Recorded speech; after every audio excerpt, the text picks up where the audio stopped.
Greetings and welcome to Retention Chronicles, the podcast with learnings from expert e-commerce brands and partners. I'm Mariah Parsons. And I'm Noah Rahim today. If you're here, you're either on a quest for e-commerce enlightenment or you accidentally clicked the wrong link. Either way, we're thrilled you've stumbled into our corner of the internet. And hey, even if you're not on the e-commerce hype train, stick around. We promise it'll be worth your while. We've got pearls of wisdom for everyone, whether you're running a business or just trying to keep your houseplants alive. Exactly. So before we unleash the brilliance of today's episode, let's give a shout out to our fantastic sponsor, Malomo. They're the wizards behind the curtain, making the post-purchase experience smoother than a jazz solo. Hit that subscribe button like it will increase LTV overnight, and check out our other episodes at gomalomo.com. That's GOMALOMO.com. Get ready for insights, chuckles, and possibly a profound realization or two. Here's our newest episode of Retention Chronicles.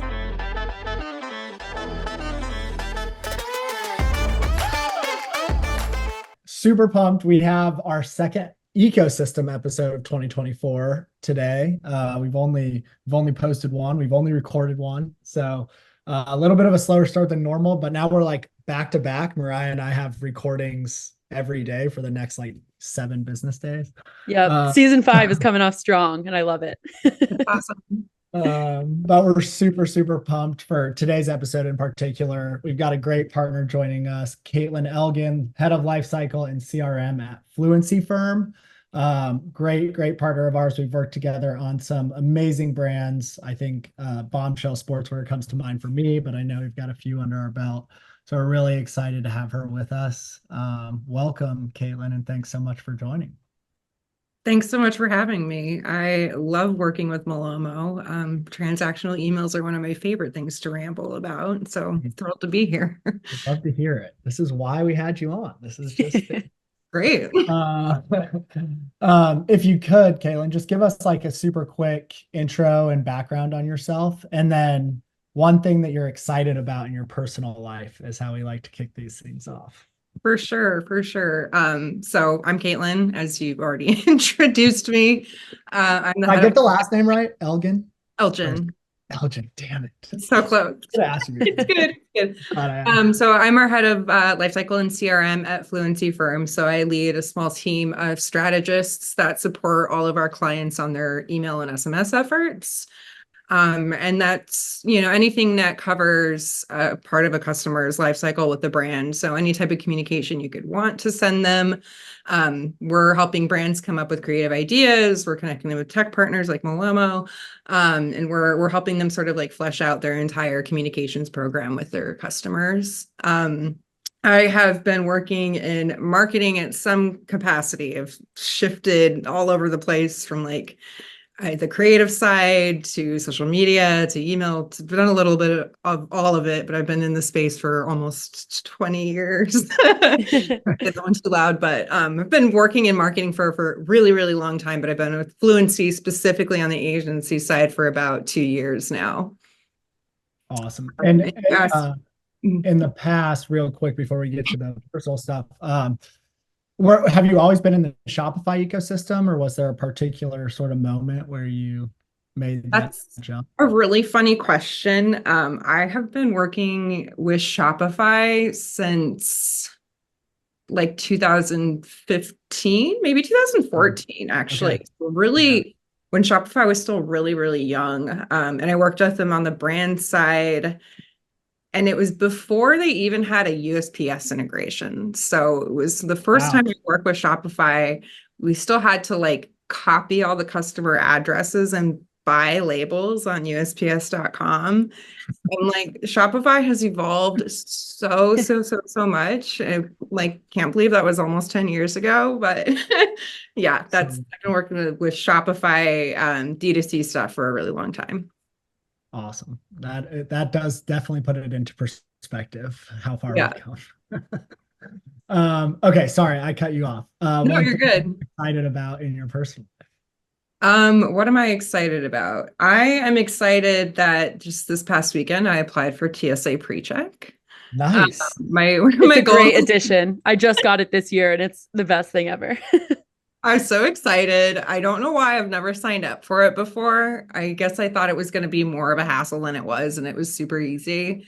And now I'm just like, oh gosh, what's this going to bring to my traveling game? Because I already travel a lot. I live in New York. I'm from California. So I go bi-coastal frequently. And I'm like, why have I never done this? How much time is this going to save me? It is legit. It's a life changer. I'm not even kidding. But Yeah. you also like, I've probably had it for I've probably had it for about 3 years. And same thing, like I always was like, oh, like I'll get around to it. Probably takes a long time. Obviously, it doesn't. Yeah. And then you kind of kick yourself after, like, I could have done this so long ago. I could have been so Saved less. so much time. Yeah. Yeah. On the travel note, Mariah, I don't know if you know this, but I did like a spur of the moment Portugal trip. So I'm going to Lisbon to Cool. see my sister who lives in Paris next week. So like really spur of the moment. But I saw it yeah, on your story and I was jealous instantly. yeah, I'm super pumped. I've always wanted to do like a big Spain and Portugal trip. This won't be that. It'll just be Lisbon for 5 days, but we'll probably do a day trip. And TSA pre-check won't help me other than my layover flights. But next is global entry. That's the one that I'm gonna try not to put off. But Yeah. I'm not gonna have it for this trip. So it's like, maybe next time. You should go to Porto in Portugal. Yes. It's beautiful. We're looking Yeah. at all these like other places. It looks awesome. Kaylin, on that note, any travel plans for you that you get to use this new benefit soon? Actually, at the end of this month on Leap Day, we're having one of our semi-annual team meetups for Fluency Okay. Firm. So we all work remotely. Yep. We usually get together like twice a year. The So, whole company? uh-huh. Nice. Yeah, we're flying everybody out. It'll be the first time I've met some of my team in person. Yeah. So really, really excited that hopefully the TSA pre-check comes in by the 29th. That's my fingers Yes, crossed that's right the there. goal. Yeah. Awesome. Yeah. We do a summer party every year at Malomo. It's like one of the best weeks of the year for the company, just getting everybody together, meeting a bunch of people that you never have met Yeah. before. It's special. It's awesome. Cool. Thanks for sharing. I love the new format. So Caitlin, this didn't used to be the format. We used to just talk for an hour. Yeah. But we get right into it now, Yeah. in the new year. So we're going to ask you to share one practical sort of like e-commerce strategy or tactic that you've, in particular really seen results from or benefited from or implemented for brands who have, grown as a result. So we'd love to have you share your screen and walk us through something that's top of mind for you. Yeah, absolutely. So I specifically wanted to talk about transactional messages, and you're just going to need to give me a quick minute to remember how to share my screen on Zoom. Technology, it'll never get Okay. easier, right? Oh, yeah. So you can see a graph with click-through rates, right? Yes. Yes. Yep. All right. So this is for one of our brands that was using Malomo. And they were actually one of the first one, or they weren't using Malomo. They were the first brand that we introduced to Malomo, and we got them launched on Malomo in February of last year. So this is coming up for me because this has been about a year using Malomo, and we've been going through like the 2023 results and looking ahead at what we're going to do in 2024. And so a lot of this is really top of mind for me, but I was really, really wowed in particular at the increase in click rates that we saw. So we're looking at the average flow click rate for this brand. And the pink line is 2023, blue line is 2022. At the beginning of 2023, when we were still not using Malomo, we were hovering around a 5% click rate. And the entirety of 2022, they didn't break above a 4.7. So they were already kind of stagnating in terms of click rates. They not necessarily needed something to bring it up, but this is a little bit lower than we were benchmarking. And I don't necessarily think Malomo was even the thing that we were looking for to solve this problem. It just ended up being a big solution and big driver for it. So this spike here between the 5% click rate to an almost 9% click rate, the only difference in that month was adding Malomo. Wow. And that engagement kept kept our click rates high all year long, with the exception of August when we were doing list cleaning, and that dragged our stats down a little bit. Not a little bit, a lot. But you can see that throughout the year, we just had a much, much, much higher engagement rate by using Malomo. Also over here on Really quick before you move on, Caitlin. Yeah. I've actually never seen like this type of a comparison before, so it's really same. Yeah. Let's really quickly define transactional, just in case there's any. Yeah. I realized I started just rambling about Malomo and not about actually the topic at hand, which is transactional messages. So transactional messages, anything like an order confirmation, a shipping confirmation, anything that the customer actually needs from you. So it's not anything like a promo. It's not an abandoned cart message. It's not just fluff that you want to send them. It's things that they need. And so you have permission to send these to everybody. You don't have to have somebody opted in to send them a transactional message. So that means a couple of things. One of the things that means is that it goes to a higher volume of customers. Because it's very, very pertinent information, it also means that customers are going to engage with it at a higher rate. So not only are you sending a transactional message to your highest, largest audience, it's your highest, biggest, most engaged type of content. Like you can guarantee that somebody's going to get an order confirmation from you and open it. So that tends to be a big missed area of opportunity for brands, especially if you're using Shopify and you're just using the out-of-the-box Shopify notification. And I can't tell you how many huge brands I see just with a base plain template order confirmation. That's just a huge missed opportunity. So transactional messages have what we like to call the 80-20 rule. 80% of the message has to be related to the transaction. So it has to be information, again, that the customer needs. But that 20%, you have some brand wiggle room in there. And that can look like colors, it can look like fonts, it can look like links that you put out to your website. I've heard different schools of thought on using recommended products in that 20%, although that gets a little dicey at times. But like for this brand that we did it with late or early last year, we included links to their rewards and to download their app. And both of those platforms saw really big increases in membership last year. And that part of that had to do with being able to push it in more places.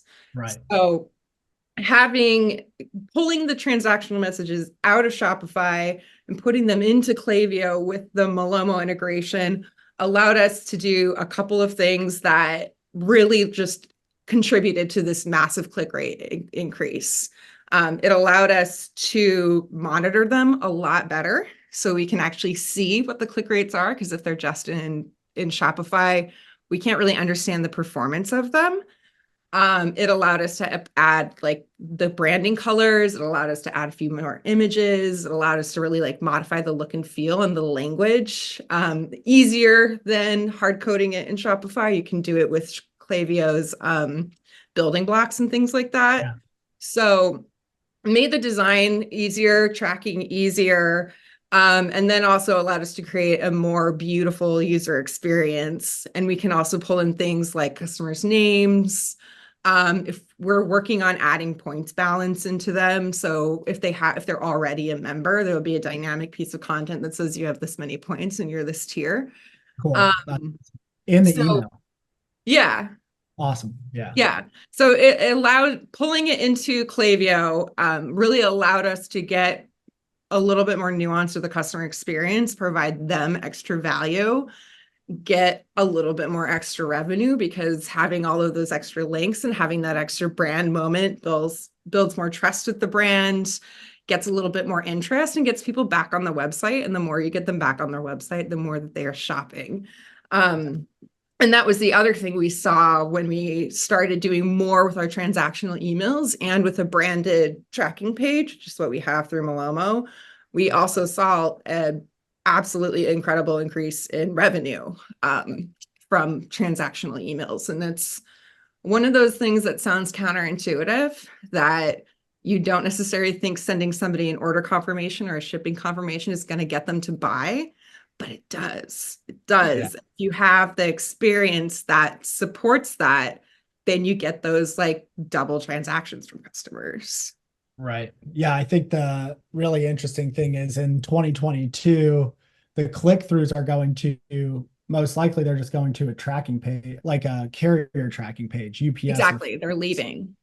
so not only, are you seeing a 2x plus increase in click-through, but all of that increased traffic is actually going back to the site now as well. And that's really where the LTV opportunities lie.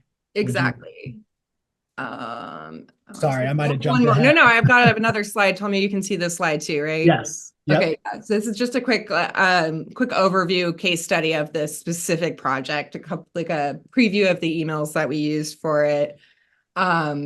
So yeah, the other thing that happened was we compared year over year, same quarter, 21% increase in automated revenue, just automated revenue, had nothing to do with like drops or anything else that was going on with the business. And I mean, this is Q1. This is historically a slow period because it's coming off of like Black Friday. Typically a slower sales period for them. So for us to drive a 21% increase in automated revenue just in that slow quarter was really awesome.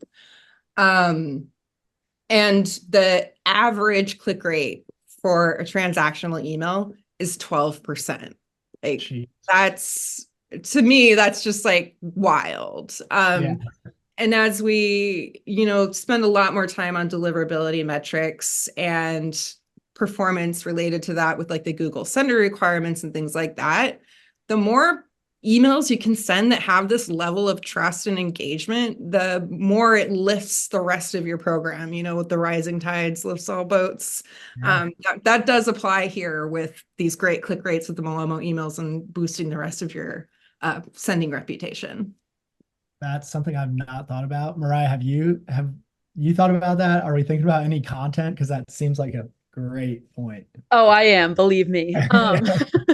Yeah, it's something that is more recently, I think it was HubSpot maybe sent an email around just like Google updates and privacy updates of looking into like sendability or deliverability. And I think this is a great use case that you're showing, Caitlin, of the click-through rate. And I think it's very easy to, I guess, segment like transactional emails with away from marketing emails, but you make a great case for in the case of your email deliverability, they're actually going to help each other. So yeah, it's easy to, I guess, try and separate the two, but it's a great call out that you're making, and we should definitely make that case to more brands because it's a great pickup.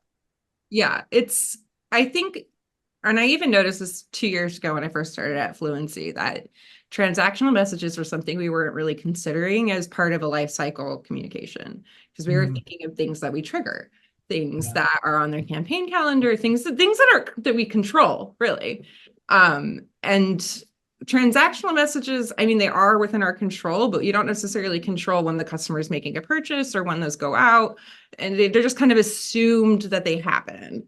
And I mean, that's where you're missing the revenue and the engagement, is because you're just assuming that these are going, you're assuming that they, customers get them, whatever. It's got their order information. Sure, it's pertinent, but that's all that needs to be in there. Like, no. If you consider this as actually like, this is your opportunity, your sometimes your only opportunity to have a connection with that customer outside of your website, because not everybody subscribes to email. So sometimes this is your only opportunity to provide them a little bit of value in your brand. And if you're not touching the transactional emails, you're just missing out on a ton of engagement. Yeah. Yeah. I love to we just released a in-app attribution report that shows revenue driven from the tracking page directly in our platform. So rather than, the metrics you're showing right now are all coming from Klaviyo. Yeah. Now directly within the Malomo platform, you'll be able to see revenue driven from the tracking page. What it doesn't account for, and it's something that you alluded to, Caitlin, is things like other LTV driving like activities or promotions that you're providing in the tracking transactional emails or tracking pages themselves, like driving app downloads right? Mhm. So like this is a super, super engaged audience, the most engaged. Um, and it's a great time to do things like build your SMS list, drive app downloads, all of those things that like will help them get the information they desire in a more user-friendly or like in a manner where, it's the whole meet the customer where they are kind of Right, concept. right. Oh my God, I love it. You're I'm going just here. That's This is a great. quick Yeah. preview of Yeah. the footer of this email. We've tried a few different things here, but part of the goal is we don't want these emails to be too heavy. Again, 80-20 rule.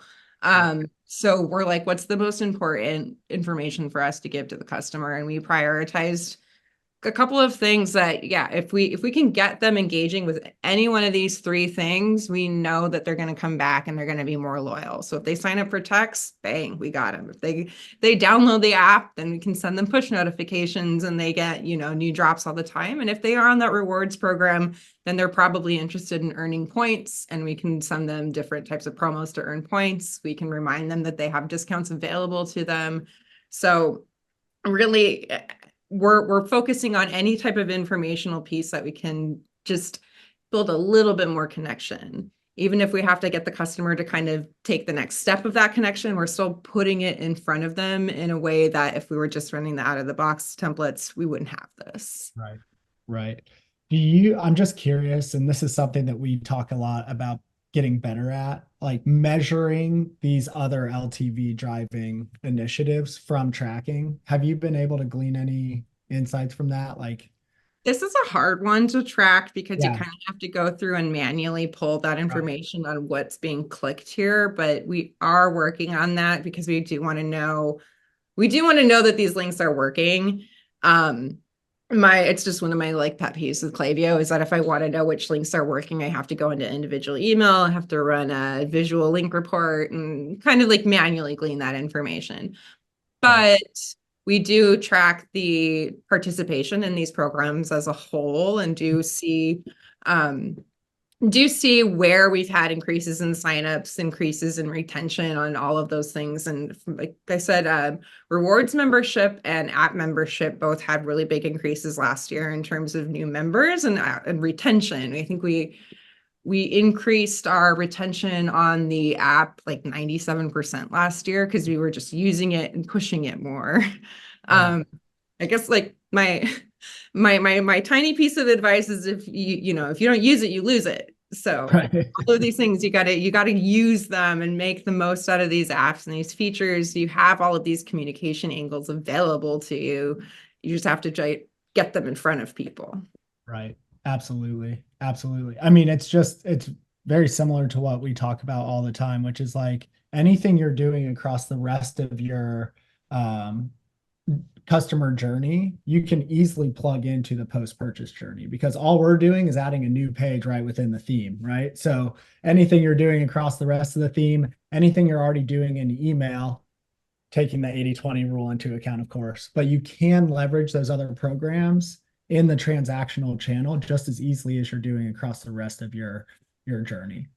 Yeah, So absolutely. love that. Um, my final question, and then Mariah, if you have anything, I'll pass to you, is it looked like you started seeing like pretty immediate results once you plug Malomo in. I'm curious, like what was the setup process like, and is it what it appears that like once it was on, it just started producing?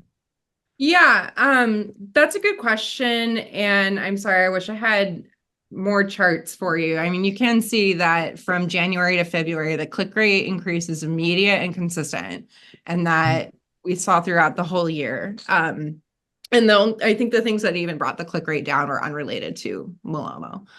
Um, the setup process is pretty simple um, in terms of like what needed to be built out. I think that the longest part of the process for me personally was actually getting the emails to be undersized.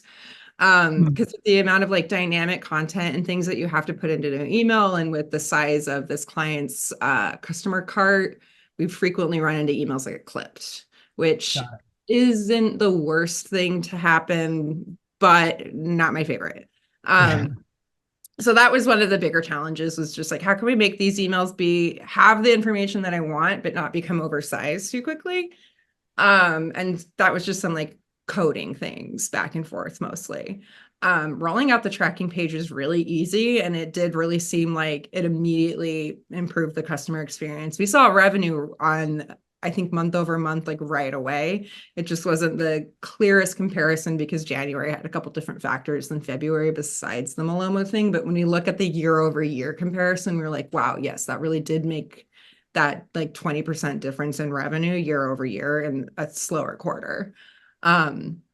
So yeah, we did immediately see very high open rates, very high click rates. We heard very few customer service complaints, which is actually something I was a little bit nervous about, because when you take the transactional messages out of their native platform, I'm always a little bit worried that you're going to miss something in the coding, like the variable is not going to come through right, or you're going to miss certain things. And we did have some weirdness with like global E and other tech partners in that regard, but that's already been smoothed over and isn't a thing anymore. So some of the issues that we saw when we were starting this aren't actually issues anymore.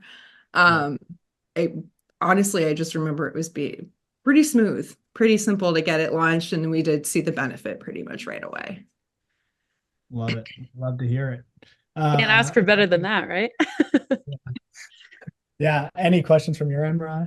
Yeah, well, Caitlin, I saw you when Noah first mentioned it, the revenue report that Malomo launched. I saw you react, and because I can see, you, but on the recording for viewers, you had I think you had said like, oh, I was waiting for this, like excited for something along those lines. So I would love to hear more, because we're talking about revenue, obviously. It's been a core point of chatting with you today. I would love to hear just like quick takeaways, because we did just launch that. And I haven't really gotten to chat with anyone on the brand side. So I'd love to hear that. Yeah. So Malomo has had some clear absolute wins for us that have been really easy for us to define. Clicks being one of them. Like, clearly, this is a high click rate. The people are clicking on these emails, and that makes absolute sense to us. Where it gets weird is just honestly absorbing the idea that somebody's going to make a purchase in such quick succession, right? It doesn't sound normal that somebody's going to place an order, get an order confirmation, and make another order. It doesn't sound. So proving that was the challenge, proving that this was actually like documentable, true behavior, that this is real attribution and not like Klaviyo attributing the purchase to the order confirmation or weird things like that. So initially the reporting was a little hard to understand because you had to go through third parties to get it. We had to trust Klaviyo's attribution, or you had to trust GA's attribution, and neither of it felt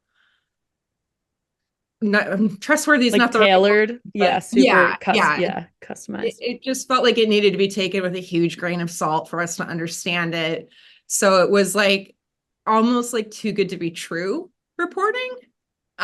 So the more stats that we can get to support this and understand this, the better. And I think with the tracking page, one of the issues I wanted to have better reporting for was just like, what does the traffic look like? How are people flowing through this? Where are they going? Where did they come from? Because they don't always come from email. And I'm trying to remember, I had a conversation with one of your colleagues about this early on, pointed out, like, if you can't tell me how they got to this tracking page, then we're missing a piece of information here. Because if I don't know that it's direct email traffic and I'm trying to attribute it back to Klaviyo, like, we're missing a piece of information. So there were some gaps in the reporting, I think was the big thing for me. And so I'm excited to see like what gaps have been filled and what other information we can have, because I think we could get a lot more nuanced with the information that we put on the tracking page. Because the tracking page, honestly, all of this has been set it and forget it for us, which is great. I love set it and forget it, in the sense that I don't want to be working on these things all the time. But I do know that we can do more. We could do more creative testing. We could try different CTAs. We could try different headlines, different collection pages, like that kind of thing. So that's honestly like on my roadmap for 2024 with our Malomo brands, is like, what can we test to just see how much more we can do with this? Love Yeah. that. Yeah. I think all of the attribution points, Caitlin, are super fair. Like as we've talked about, you're certainly not the first person, nor will be the last who's raised those concerns, and they make a whole lot of sense. I was just talking to the ShipBob team today about a lot of that stuff as well, so it's top of mind. I think the cool thing about what you mentioned, testing wise and segmentation and all that, is um, we let brands and agencies build as many pages as they want on an account by account basis. So like you could have 100 different segments with 100 different tracking pages if you wanted to. So I love the idea of testing because it's like a free, very easy thing, low hanging fruit thing that you can do to add value. I want to get wrap up here pretty quickly, but is there anything else that you wanted to show, Caitlin, that we haven't gotten to yet? No, that was kind of it in terms of like just the stats and stuff that I'd pulled down for this conversation specifically. I mean, really, again, just driving home that transactional messages, I mean, even on the SMS side, I didn't even really touch on the SMS side, but that if you don't have transactional SMS turned on, I don't know what you're doing. These things are just almost no-brainers. If you have the integrations and the capability to do things with your transactional messages, I just highly, highly encourage the brand to consider it because, again, it is your absolute biggest reach is your transactional messages because they could go to anybody.